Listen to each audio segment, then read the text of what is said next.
What is up, everybody? Welcome in to the Rundown Live show, and we are back. It wouldn't be a live show if we wouldn't have what seemingly is a technical difficulty right off the rip as we're trying to get right onto Instagram Live, and apparently it's not even looking like it's connected like I thought it was. So what I am going to do is get that fired up and on.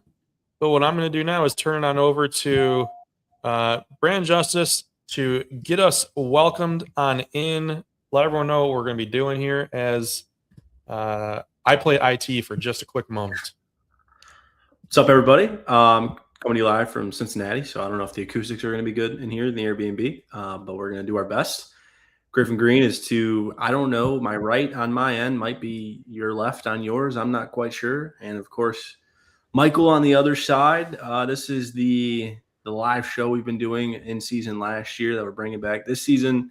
And today, a few different things to discuss, namely new Super 25, more movement than I presumed there would be this early in the year, but we've had some pretty, I would say, telling results in the early goings.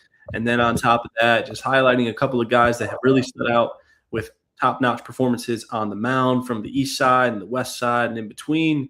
And, yeah, we're just going to be getting into a few different things in that regard, highlighting some players that have really shined, talking about some teams that have really jumped off the map so far to start the year with some significant performances, and then just going over some bigger movement in the Super 25 this week. And we are doing that weekly. You can find it on the Patreon, patreon.com/ColdWeatherBats.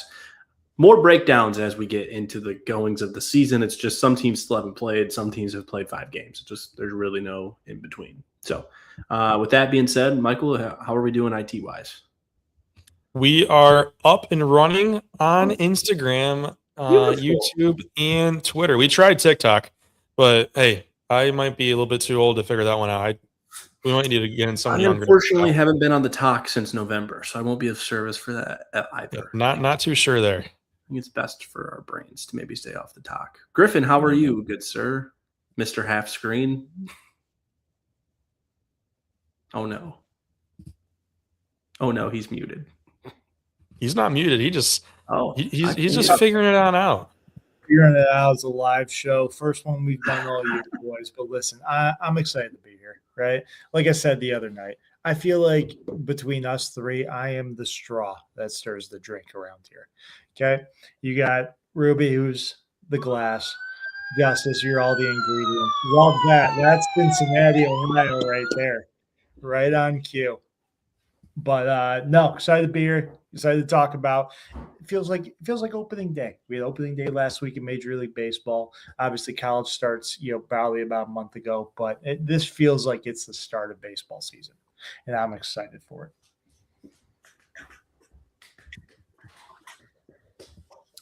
Thought Michael was going to talk, but yeah, it definitely does. We are on. I can talk from my perspective. We're on spring break, and we went to Cincinnati.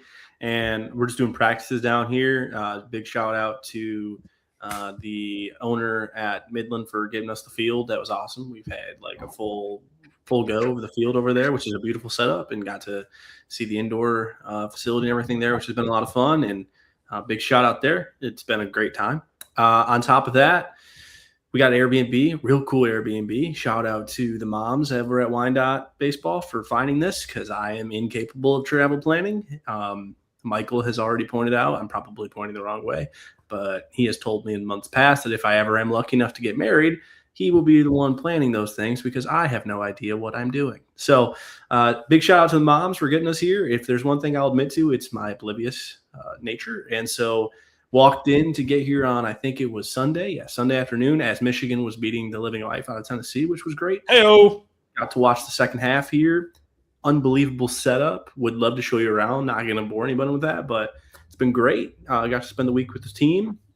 It's been a journey. Had a few kids get sick from, I don't really quite know what it was, whether it was food poisoning or what have you, but it seems we are over that because I had to put my dad hat on. Kind of felt like I was in the middle of Cheaper by the Dozen because we quite literally have 12 kids here and me and one other coach, but the coach, bless his heart, shout out Massengill, is 20. So it's kind of like I got a 13th player in a way. in that regard. So yeah, that's what I've been up to. That's what the Bears have been up to. Kind of got humbled a lot in our first 3 games. We schedule hard. We do this every year. I have this conversation every single time I get on the show every year. We're not a top 25 team, and we probably won't be for a while, but we schedule as we are. We want to get better for June. So we've been humbled early on. We haven't seen a pitcher slower than 88, and that's how opening day and the I guess ramifications of opening day have gone for the Bears. So that's our world. Gotta love it. You love that. I absolutely love it. I'll just throw this out there as well. You know, we're talking planning and things like that. I'm at the point right now where, you know, I'm planning one bachelor party, which it's going to be fun out there in Scottsdale. We got a nice agenda. We're ready to rock. Get into that later, maybe a different show. And then on top of that too, trying to plan, the family's going to Disney World here in a week and a half. That's a whole different level of chaotic craziness, you know?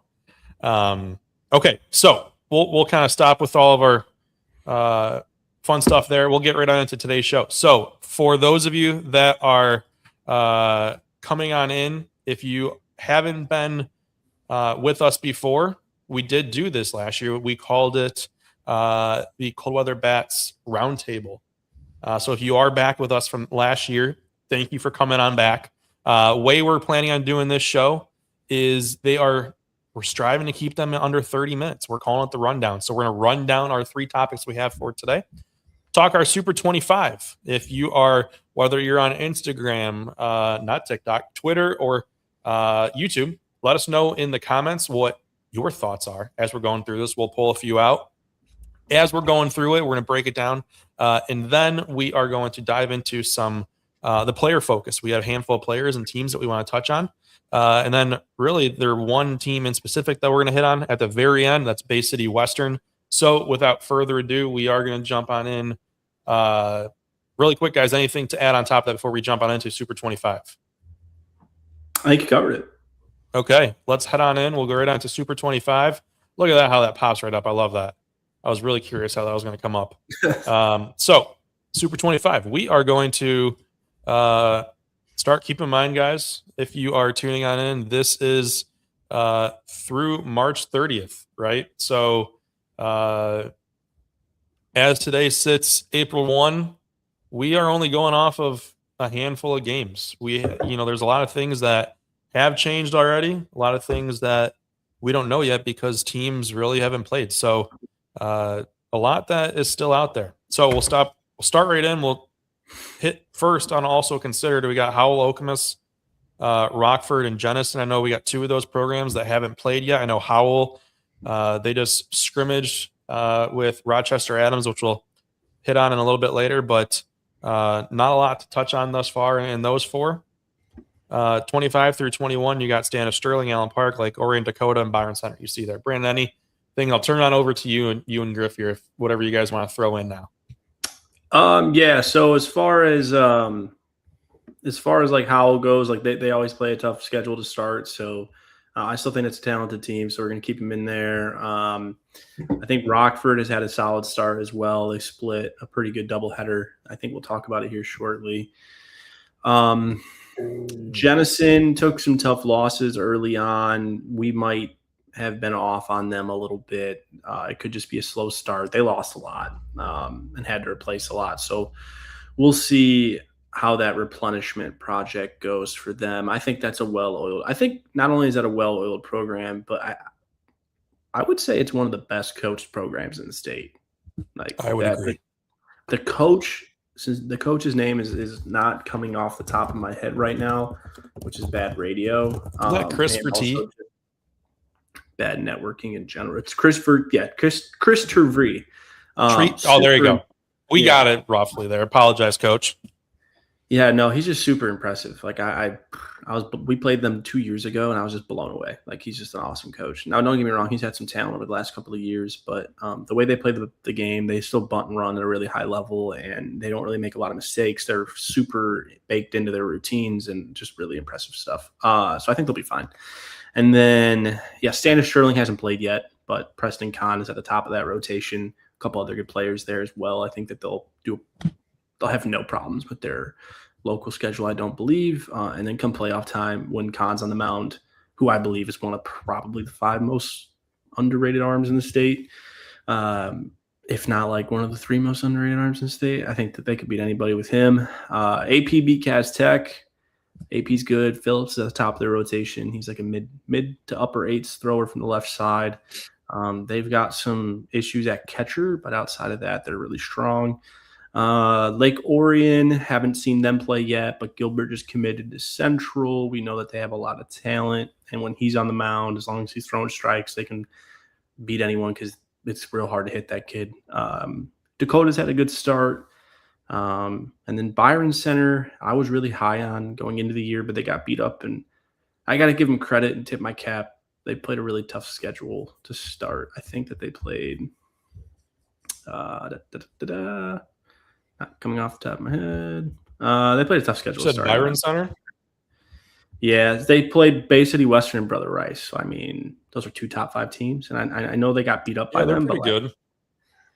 2 really, really good teams. I think Payne and a couple of Payne and I think it's Van Campen is on Byron Center in my head.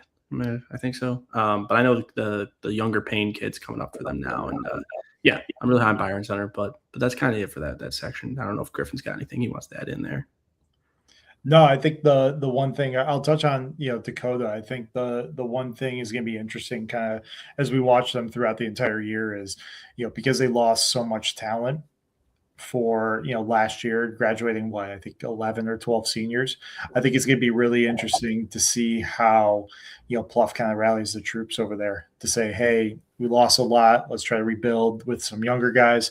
I know they have a few juniors over there who are now seniors who are pretty solid. I'm blanking on names right now, but overall I think it's going to be super exciting to see. And then also Lake Orion, right? Years past, like when I played, like Lake Orion was a top 5 team in the state, right? And you always heard about all the arms that they had, whether it was like Nick Deeg back in the day and some other ones. But I think Lake Orion's going to be interesting because it seems like every 3-4 years they have a really good program. And I think this year they're led by, like you mentioned, Jackson Gilbert, who just committed, right? So I think led by him, and we'll see where the offensive production comes from, but definitely excited to see them kind of moving forward.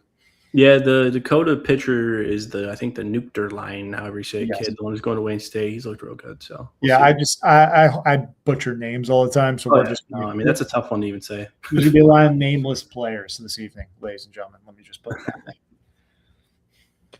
All right, we can and real quickly too. The Jenison Wildcats are 4-1, so really only their loss there was that 12-3 to Hudsonville. So we'll go on into we switched to night mode. Look at that. Our middle of the order here. This is gonna be our 11 through 20. You'll see we had a lot of changes here.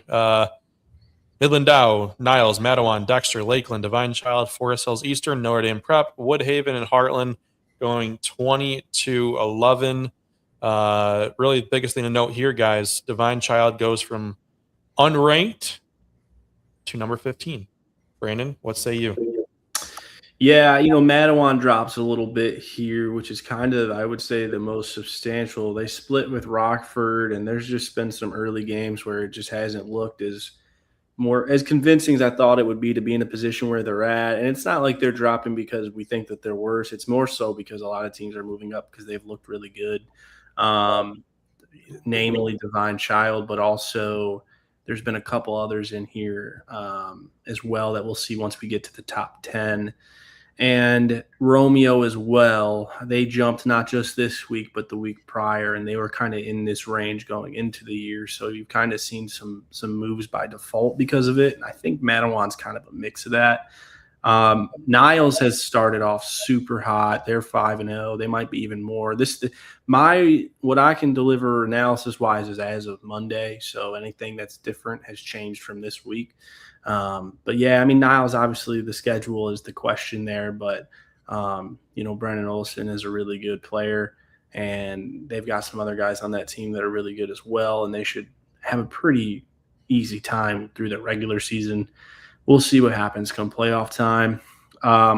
Lakeland, unless they played this week, hadn't played up until this point.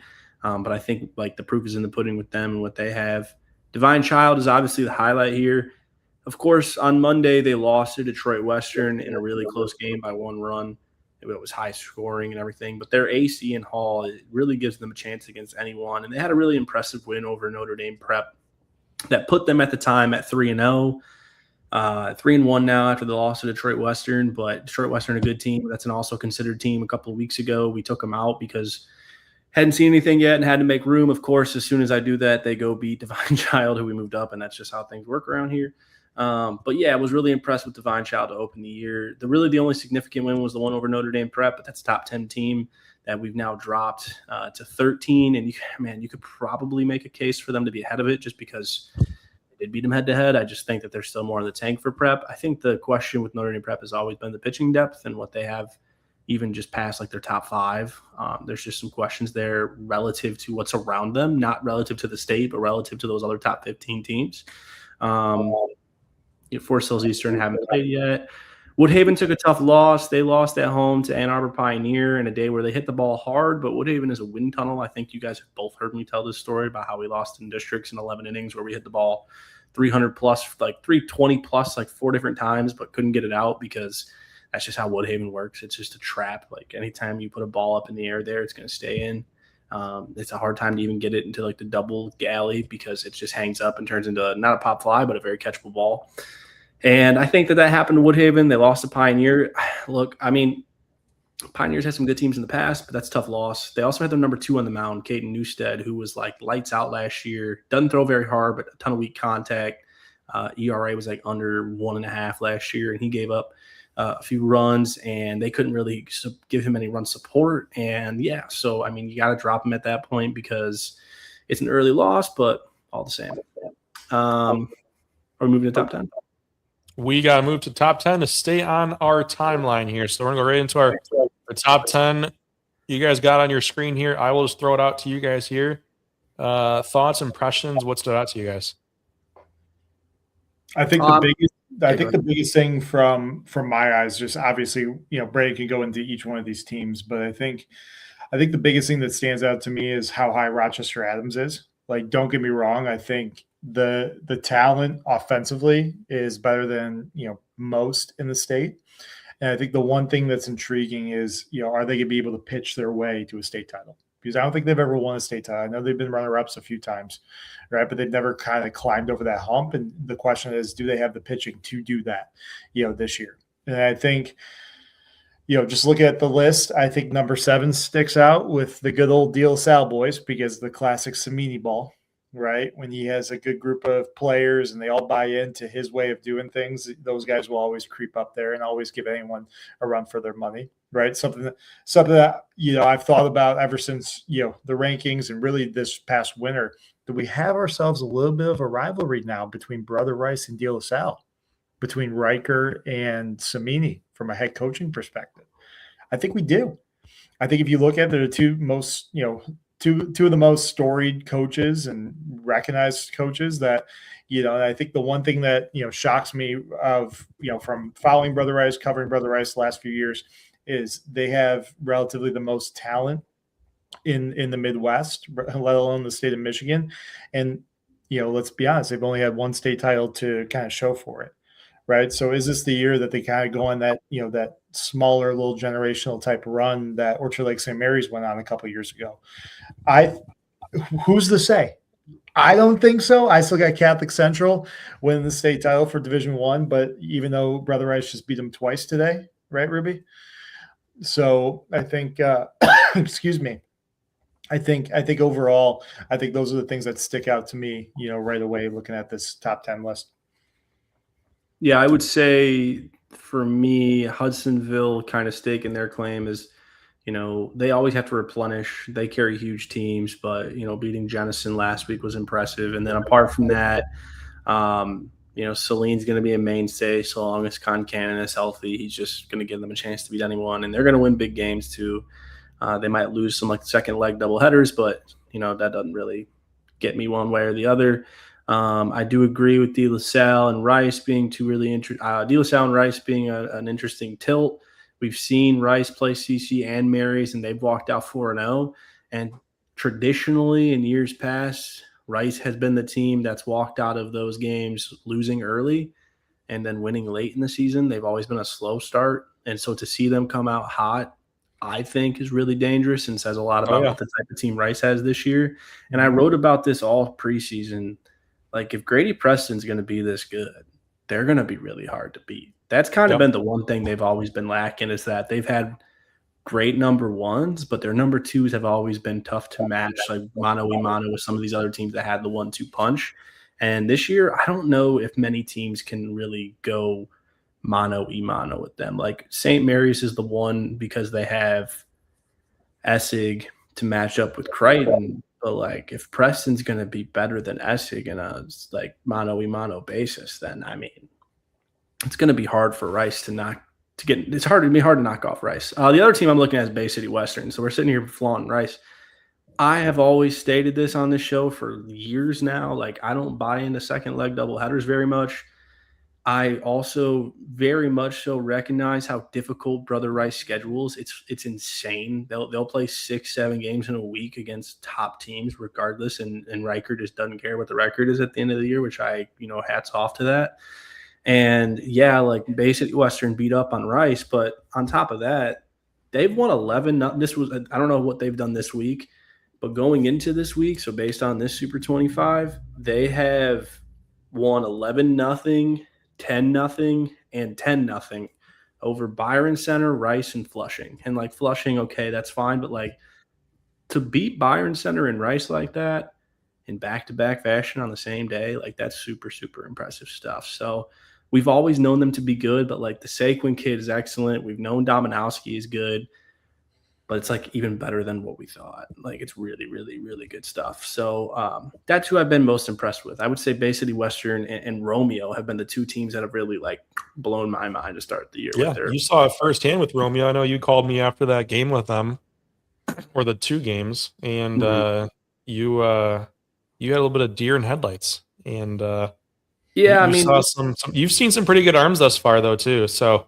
yeah, we haven't seen slower than 88, so that's tough. But it's on purpose. Like I said at the top of the show, like, we do that intentionally because in theory, like, we're not going to see anything harder than that the rest of the year. Your most difficult game shouldn't be your last game, in my opinion. It should be like one of your first few games. Yep.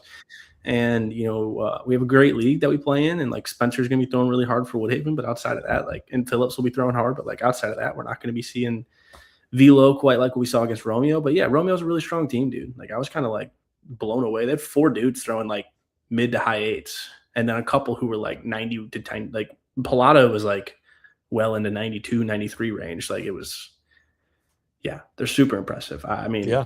And then they can hit the ball too. I mean, hard. Like, they were barrel catchers consistently all day. And other teams out there have better pitching than us, and I know that, but especially since we lost Ethan for a long time. But yeah, I mean, they hit the ball probably not as well as they threw it, but, like, they still pretty damn good. So yeah, that's kind of it. I mean, Brother Rice is unquestionably number one right now, despite the loss to Bay City Western, I think, just because of the power of what they've won. I mean, having to go play, you can't draw it up to go 4-0 against Rice and CC. So that's just how I see it. I don't know. I mean, I don't think anybody has any contentions with that, not just here, but anywhere. And yeah, I mean, I guess I didn't talk about Huron. I still think they're really good. I know that Griff's going to highlight one of their players, but yeah, that should pretty much bring up the Super 25. I mean, we played Huron too. Cash Muzzy's really good. Nobody talks about Dayton Miller enough. He's going to Lansing CC, but he's, like, in between 88 to 92 in one game. He'll be in between there, and then he can also hit the crap out of the ball. And yeah, just really impressive team, all things considered. Perfect. And with that is our Super 25 through March 30th. Sound effects are new this year. Love that. We got sound effects. We got some fun here. So if you are wherever you're streaming this at, you're going to see Pico Armstrong, PCA, down in the right corner. I love to see that. Love to see that. That was a nice little thing here. Season's beginning. If you guys are looking to get stocked up yourself, your team, anybody on sunflower seeds, Smackin' Sunflower Seeds has literally every single kind out there. Some kinds that are actually pretty insane. So If you are looking on YouTube, you'll see a link down below in the description. If you are on Instagram or Twitter, head to our bio, our links in the bio. You'll find that there. You get 10% off. Pretty good. So basically, you get free shipping on whatever seeds you want. If you stock up, I guess you can really get some good savings. So that'll take us into our player focus. We don't have a ton, thus far, right? There hasn't been too much going on just yet, as we just alluded to in the Super 25. Really, two that stick out. We have one from our player draft, which we're going to be featuring that every week here on the Rundown Live show. This one we're going to highlight is going to be Ethan Campbell out in Zeeland. Which one is it, Griff? Zeeland East. Zeeland East. 9 innings so far on the mound, 21 strikeouts. Okay, not too shabby. No earned, and he's 2-0 thus far. So would love to see a stat line any better than that thus far. We got one that comes close, and that's one that we just teased on. That's going to be Cash Muzzy down at New Boston Huron, 9 innings, 18 strikeouts, and only allowed 1 hit thus far with no earned. So, guys, anyone else that you want to shine a light on here? I think Hudson Brushevitz, who I think we talked to last week, it's from just overall consensus, I think with players is the guys who can truly hit and who are going to continue to hit the entire spring have already started their campaigns, right? And it's a testament to, I think, the overall player depth, which we've talked about ad nauseum over the past few months, throughout the state. So I think, just from, you got, obviously the big names catch your eye with Hudson and Brother Kaki and, just the guys from the Catholic League who are kind of all over social media once you put it on. But just overall, I think there's, you're starting to see the bats, which, stereotypically pitchers usually dominate, the first half of the season just because, guys don't really, get into that flow or get into that rhythm as a hitter. But you're starting to see a lot, more hitters really start to dominate, kind of early on, which is great to see because as a position player, you love to see that stuff. Is guys ripping the cover off the ball, first couple weeks of the year. Yeah, I think as far as like player, we need to highlight anybody else that we wrote down before. I think we covered everyone, right?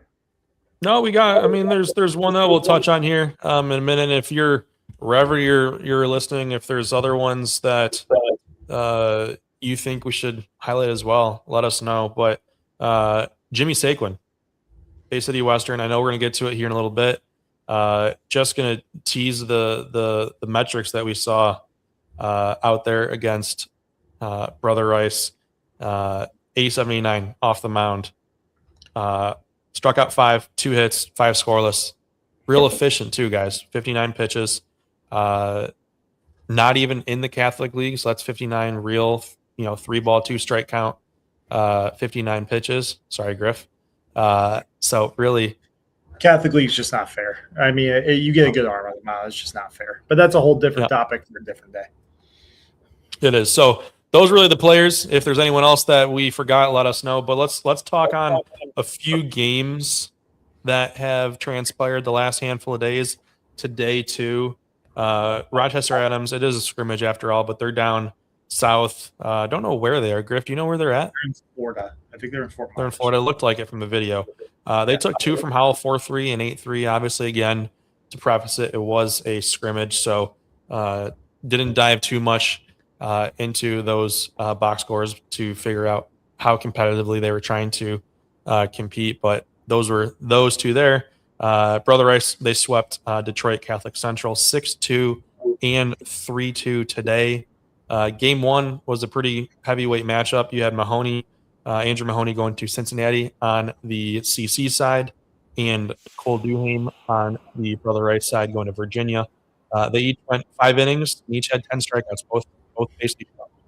And then game 2 was a bit more offensive with Nick Garnett and Broder Kaki each leaving the yard, but Brady Peterson outdueled his counterpart over with CC going 6 with 10 strikeouts. So not a lot of balls put in play, at least 30 strikeouts punched out by the pitchers there.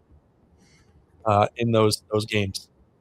Guys, anything else to add before we head on into our final topic? We just for the CC guy who's going to be bleeding blue all year, we need to start waking up with the bats, boys. I don't know what we got to do.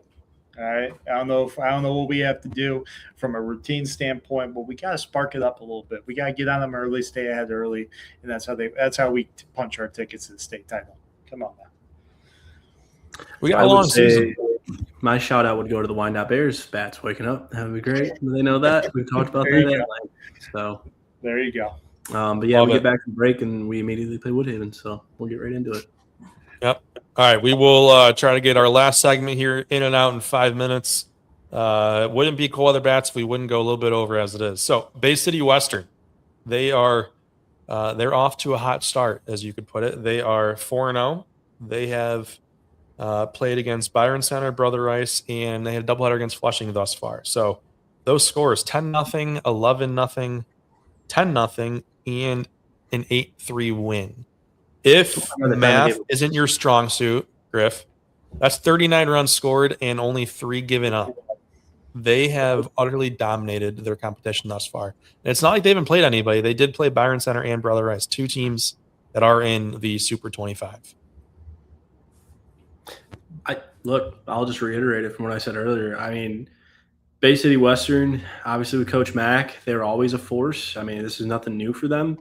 But, the Saquon kid is super legit, dude. Dude, he's good, man. He's really good. I made the comp, I want to say last year or maybe during the early goings of the top 100, where he's criminally underrated, by the way, and I will look really wrong for that pretty soon here. He's a top 25 player, 100%. If I had to guess off of the early goings here, I mean, he's throwing high 8s. But I made the comp early back then as Ryan. He's like Ryan McKay at the plate, but I don't know who he is in the mound. That's such a shock.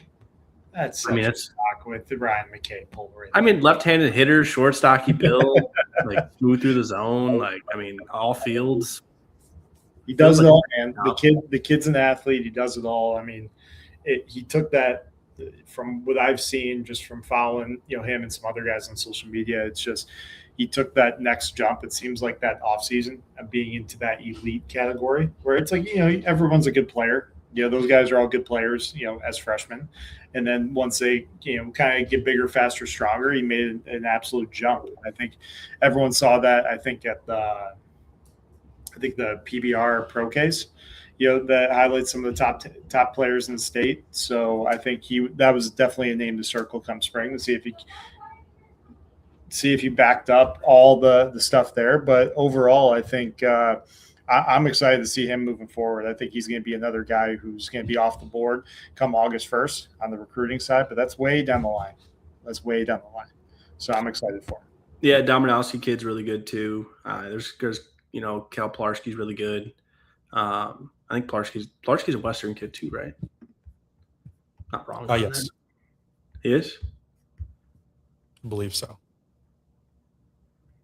Yeah, I mean, you got to mention Plarski. He's probably their best hitter.